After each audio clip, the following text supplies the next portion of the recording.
Cal Newport, How to Become a Straight A Student, the unconventional strategies real college students use to score high while studying less.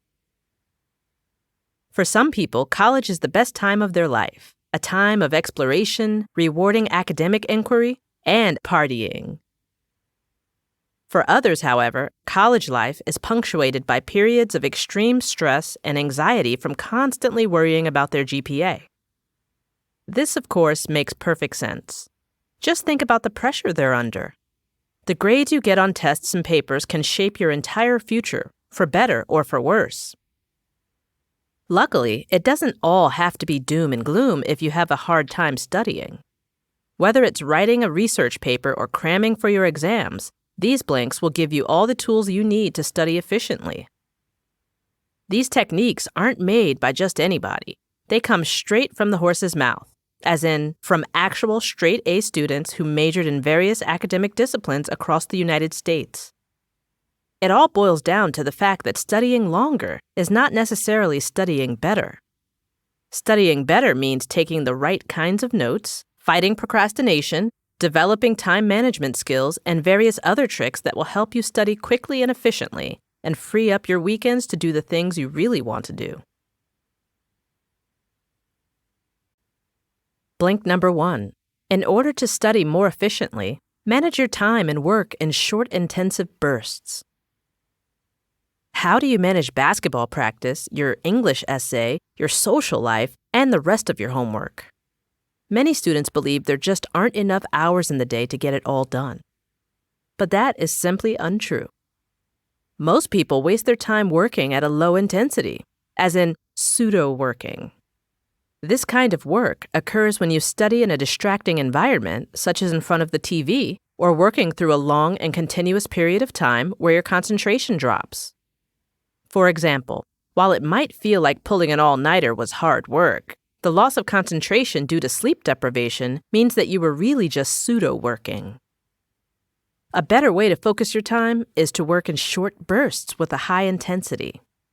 Indeed, many straight-A students spend a few intense intervals studying, while their less successful counterparts study much longer at a lower intensity. In fact, studies show that the optimal learning period is roughly 50 minutes.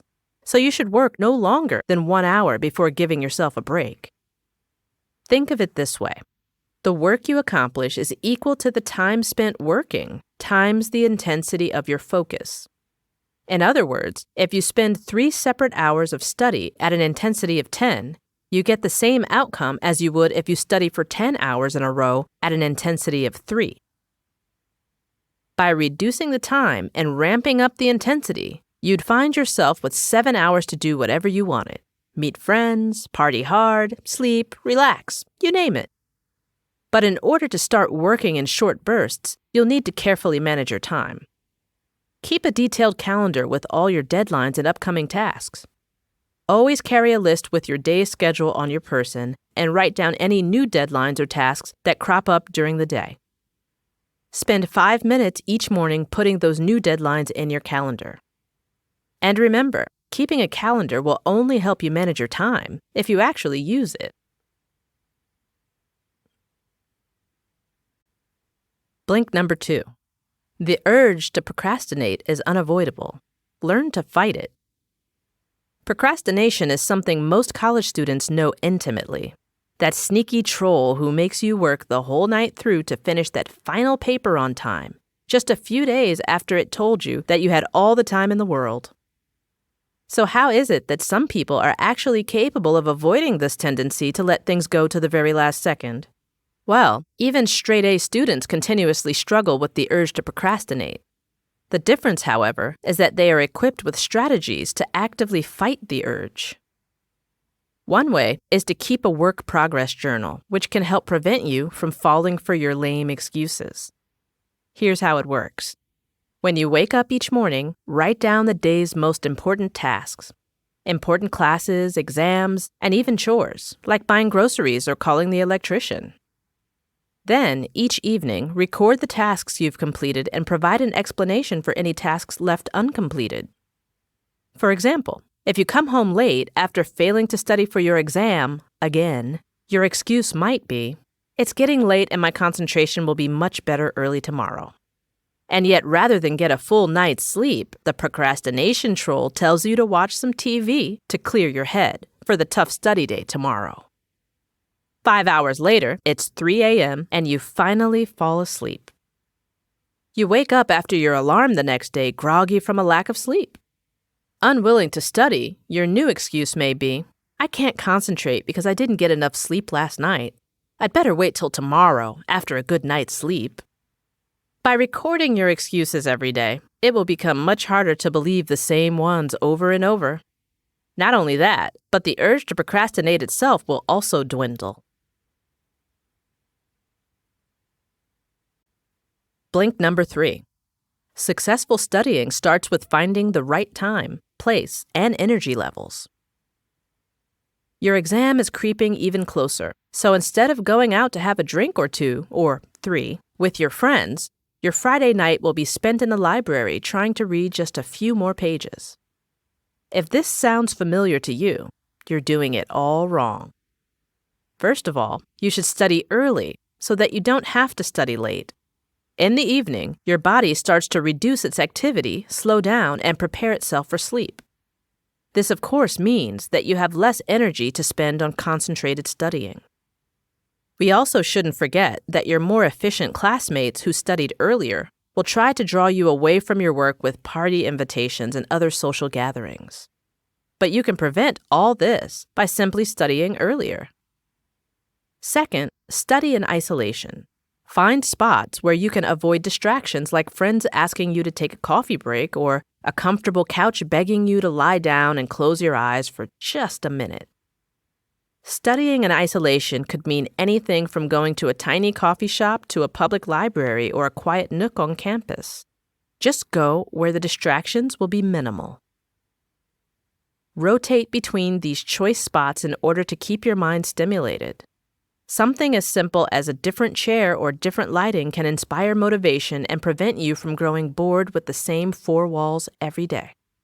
Plus, having many study spots will provide you with a multitude of nearby places to fill a short break with intensive study no matter where you are. And finally, always keep your energy levels high. As your physical and mental resources are limited, it's necessary to use them wisely. Make sure to take a break at least once per hour to recharge your batteries for the next round of studying. Drink water constantly. Don't skip meals and don't drink too much coffee. Otherwise, your body may become unnecessarily exhausted due to dehydration or lack of energy. Now that we've laid down some basic principles, the following blinks will give you concrete tips on how to score higher while studying less.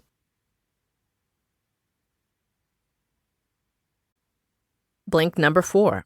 Make the most out of your classes with smart note-taking. Here's an obvious study tip that will save you a lot of trouble. Always go to class. It doesn't matter how tired, hungover, or busy you are, going to class is the most efficient way to conquer the material. If for whatever reason you miss a lesson, you'll have to spend the next few days studying extra hard to get back on track, so it's important to avoid missing any if possible. Of course, going to class isn't enough to earn you straight A's. You also need to find a way of recording what you've learned by taking accurate notes. The types of notes you take will depend on the type of class you're taking. For a non-technical class such as politics, history, or philosophy, you need to record the big ideas. Try to pull out the main concepts, arguments, or theories from each lecture. Once you have those, you can then record them using the question, evidence, conclusion structure. All your notes should be focused on answering one large question. For example, why did the Roman Empire collapse? Then your answer should be followed by a conclusion that quickly outlines the evidence. Technical courses, on the other hand, such as economics, engineering, or mathematics, require a different approach. Luckily, taking notes in these classes is easier, as there are no real big ideas. Rather, these lectures are filled with sample problems, equations, and formulas. Ideally, you'll take the notes that record the problem, the solution, and the steps that lead you there. However, your professor will likely be going through these sample questions at high speed during the class, so you might occasionally lose track of the steps. When this happens, be sure to ask questions or write yourself a note to look it up later. Half-finished notes are useless when it comes to cramming. Blink number 5. Only study what you actually need to study. If you want to scale a wall, you won't get very far running into it head first over and over again. Effective study habits are much the same way. They don't depend on brute force, but on the right technique. To study effectively, start by defining exactly what you need to learn. When studying, it's tempting to try to learn everything you possibly can in the time available to you. However, this isn't the most effective method. Remind yourself that you don't need to learn everything. You only need to learn what will be relevant for acing your exams and papers. In addition to defining the topics relevant for your study session, you also need to consider which details are worth remembering. Ask yourself, what will the exam focus on? Do I need to know exact dates and names for this test? Will I need to explain complex theories? Once you've narrowed your focus to the right topic, quiz yourself until you get it down pat. One way to do this is to concentrate intensely on a specific subject and then try to explain it in your own words. Another option is to write yourself a little test based on your notes and then answer the questions, either aloud or in writing. And once you're able to answer all the questions correctly, you're ready for the exam. Nevertheless, there is one nightmare scenario. When you show up at the exam only to discover the main question is on a subject you don't know much about. This could happen because you either skipped or napped through the lecture, but it's more likely it comes from not thoroughly understanding the subject matter. So you should spare yourself that headache altogether by investing in academic disaster insurance, otherwise known as ensuring there's no single subject you're unsure of. All this takes a bit of diligence. Ask your professor or classmates questions when you don't understand something in order to get all the necessary information. Blink number 6. Use the 3 P's to score high in your exams: planning, proceeding, and proofreading.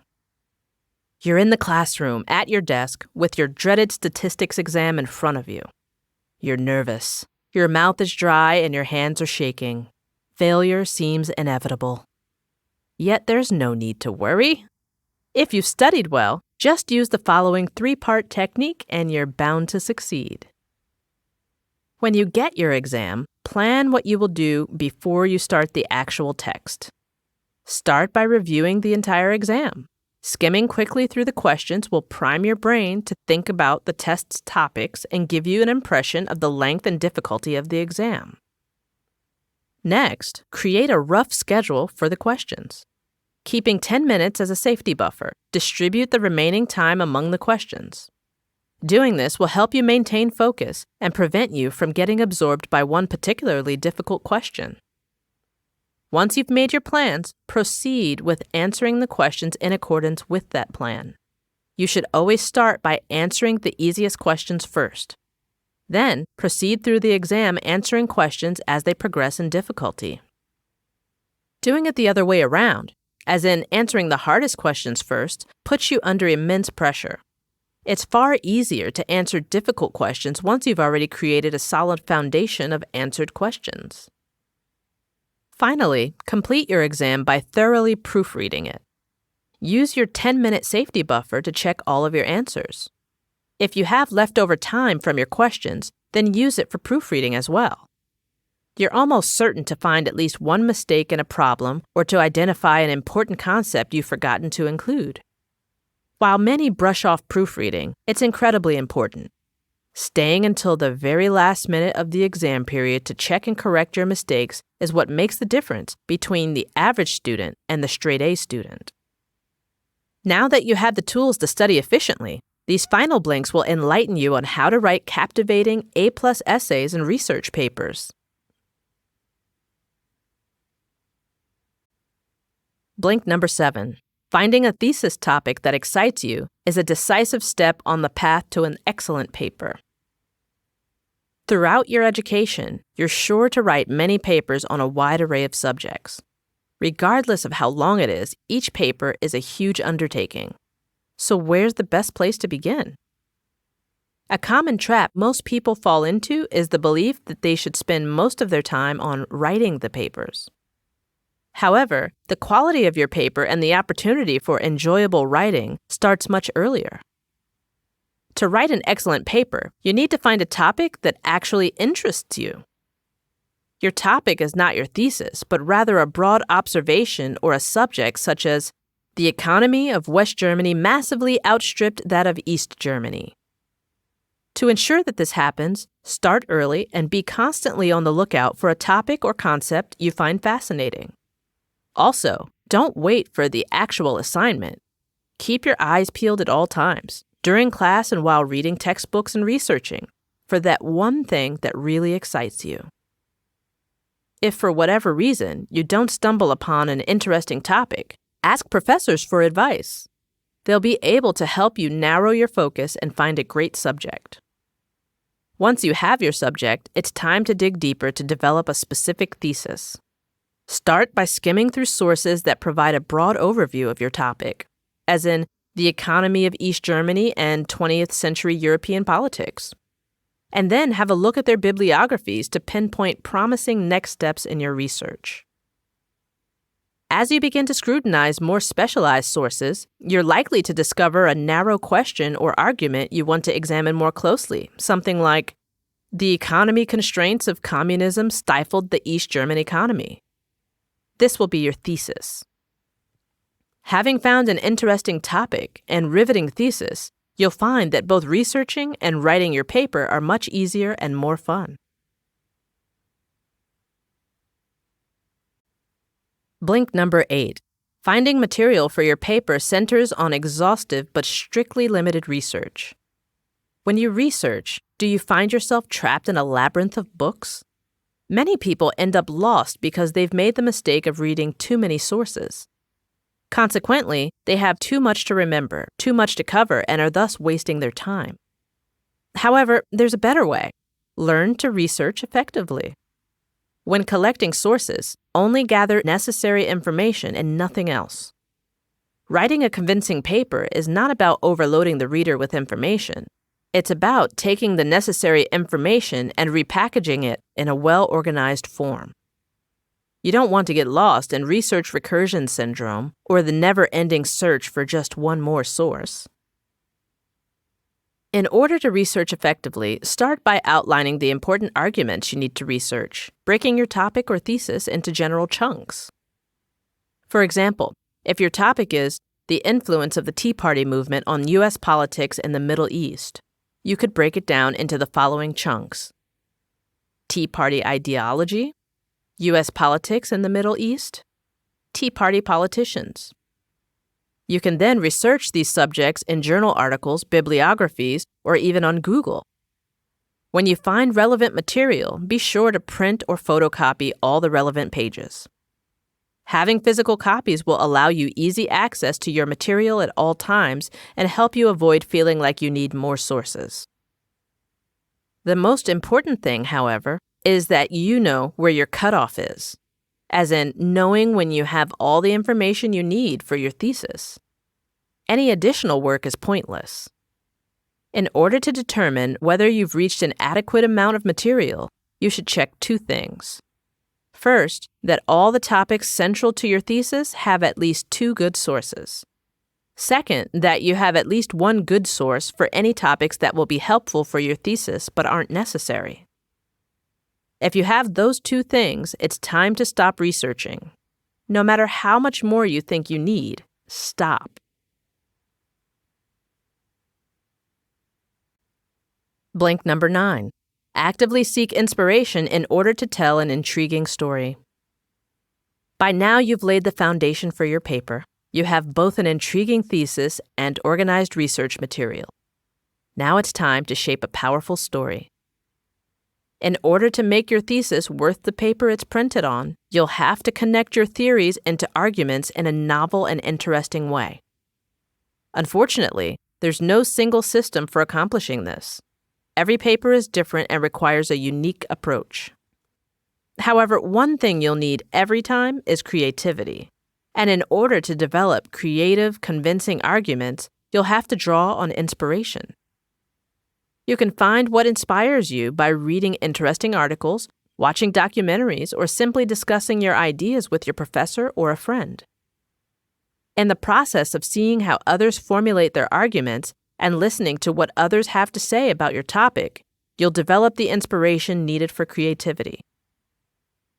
Once you're in that creative space, it's time to go back to your sources and see if any exciting new connections pop out at you. Finally, take a break and think about your arguments while doing something else to distract your conscious mind. Taking a nap, doing the dishes, or performing other mindless activities will allow your subconscious mind to assemble the pieces based on what you've researched. It's now time to take your thoughts and put them to paper by creating a solid structure out of your arguments. Create a skeleton structure from your arguments, complete with details and quotes backing them up before you start writing. Having the details laid out in a logical order will greatly help you to write creatively. Try to find the right balance of information. You don't want your outline to be too sparse. At the same time, a bloated structure with multiple subpoints numbered with Roman numerals will also constrain the writing process.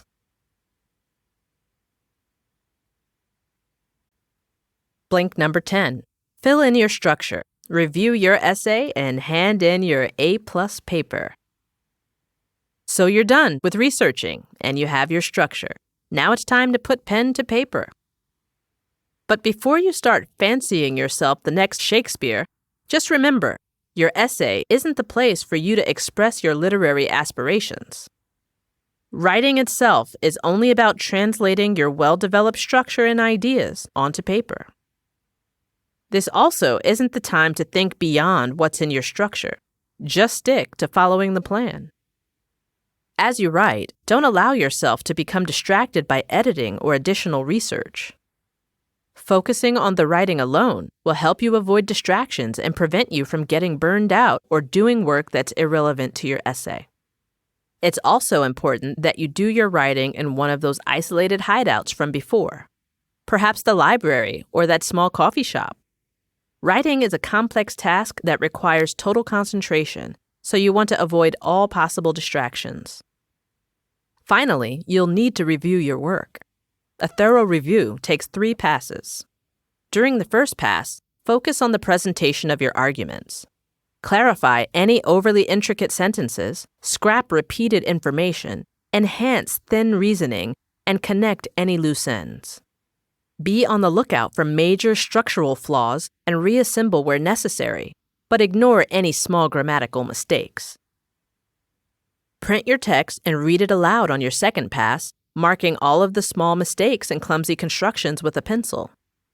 When you're done, edit the document on your computer. Finally, print out your edited paper and read it one last time. If any minor mistakes slipped through unseen during the previous 2 passes, you'll spot them now. More importantly, enjoy the coherence of your polished piece of work. Bask in the wonderful, rewarding feeling of finally handing in your paper, knowing that you've submitted a great piece of writing. You just heard the blinks from How to Be a Straight A Student by Cal Newport. The book's key insight is that successful studying isn't about how much time you invest in it, but about the intensity and efficiency with which you do it. By applying these time management, exam taking, and paper writing techniques, you can score higher grades while studying less and having more time to spend on things you enjoy.